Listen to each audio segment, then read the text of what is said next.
آدمی نماز بھی پڑھتا ہے تو نماز کو سیکھ کر پڑھنے کی کوشش کرے، اور نماز سے متعلق تو چونکہ عام طور پہ آدمی روزانہ ہی پڑھ رہا ہوتا ہے اکثر لوگ، اور ایک بات چلتی رہتی ہے اس بارے میں کہ نماز کے مسائل کیا ہیں، تو اس لیے اس بارے میں نماز سے متعلق عام طور پہ لوگوں سے کوتاہی کم ہوتی ہے، کیونکہ اس کا تعلق انسان کی روزانہ کی زندگی سے، روزانہ نمازیں ہیں، اور جو کام پھر وقفے وقفے سے ہوتا ہے اس سے متعلق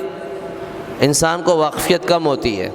جیسے روزہ ہے یا زکوٰۃ ہے، وہ سال میں ایک دفعہ ہے۔ نماز روزانہ ہے،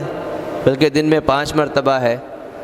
صرف جمعہ بھی جو پڑھتا ہے تو کم از کم ہفتے میں ایک بار تو نماز کے لیے حاضر ہوتا ہے، کچھ نہ کچھ کان میں بات پڑتی ہے۔ زکوٰۃ اور روزہ اس کا تعلق سال میں ایک دفعہ وہ آتے ہیں، تو اس کا واسطہ انسان کو کم پڑتا ہے، تو اس لیے اس میں کوتاہی تھوڑی زیادہ ہو جاتی ہے بنسبت نماز کے، اس سے واقفیت لوگوں کی تھوڑی کم ہوتی ہے بنسبت نماز کے۔ اس لیے آپ نے دیکھا ہوگا کہ بہت سے لوگ زکوٰۃ ادا کرتے ہیں لیکن اکثر گڑبڑ کر جاتے ہیں۔ زکوٰۃ دینی کس کو ہے، پھر جب زکوٰۃ دینے کا وقت آتا ہے تو وہ مسائل دوبارہ پوچھتے ہیں، معلومات لیتے ہیں کہ بھئی زکوٰۃ ادا کرنے کا کیا طریقہ ہے، کس کو دینی ہے۔ ایسے ہی روزے آتے ہیں تو روزے سے متعلق لوگ مسائل پوچھ رہے ہوتے ہیں، کیونکہ اس کے مسائل سنے ہوئے پورا سال گزر چکا ہوتا ہے، تو سال بعد جب دوبارہ یہ واقعہ مطلب یہ روزوں کا وقت آتا ہے تو پھر بہت سے مسائل انسان بھول چکا ہوتا ہے، تو اس کو ضرورت پڑتی ہے کہ اس کے مسائل سیکھیں۔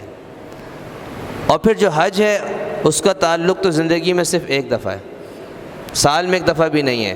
سال میں ایک دفعہ کر لے گا تو بڑی اچھی بات ہے، بہت بڑی سعادت ہے، لیکن اللہ نے جو فرض کیا وہ زندگی میں ایک دفعہ فرض کیا۔ روزے سال میں ایک دفعہ فرض کیے، زکوٰۃ اللہ نے سال میں ایک دفعہ فرض کی ہے، لیکن حج اللہ نے زندگی میں ایک دفعہ فرض کیا۔ تو وہ زندگی میں اکثر لوگوں کے ایسا ہی ہوتا ہے کہ زندگی میں ایک ہی دفعہ کرنے کی نوبت آتی ہے، بعض لوگوں کو 2 دفعہ ہو جاتی ہے، بعض کو 3 دفعہ، کسی کو زیادہ بھی ہو جاتی ہے، لیکن ایک کثیر تعداد ایسے لوگوں کی ہوتی ہے جو زندگی میں ایک ہی دفعہ حج کرتے ہیں۔ اور جب ایک ہی دفعہ حج کرنا ہے تو کیوں نہ اس کو صحیح طریقے سے کیا جائے، اس کو سیکھ کر کیا جائے۔ جیسے عید کی نماز ہے نا، تو بعض لوگ صرف عید کی نماز پڑھتے ہیں، جمعے کی نماز بھی نہیں پڑھتے، تو ایک دفعہ عید کی نماز میں تھوڑی سی گڑبڑ ہو گئی تھی، تکبیر کے متعلق، تکبیر سے متعلق کچھ گڑبڑ ہو گئی تھی، تو ایک صاحب اس پہ بہت غصہ ہوئے، کیونکہ وہ صرف عید کی نماز پڑھتے تھے۔ اب انہوں نے کہا کہ ایک عید ہی کی جو نماز ہے وہ بھی خراب ہو گئی۔ تو آدمی جو عید کی نماز پڑھنے والا ہوگا تو اگر وہ بھی خراب ہو جائے تو اس کو کتنا غصہ آئے گا۔ تو اس لیے جیسے اس میں بڑی احتیاط کی ضرورت ہے، تو ایسے ہی حج چونکہ ایک ہی دفعہ اگر کرنا ہے زندگی میں تو اس کو تو بہت زیادہ احتیاط کے ساتھ کرنا ہے، اس میں کوئی خرابی، کوئی خامی نہ ہو، نقصان نہ اٹھانا پڑے۔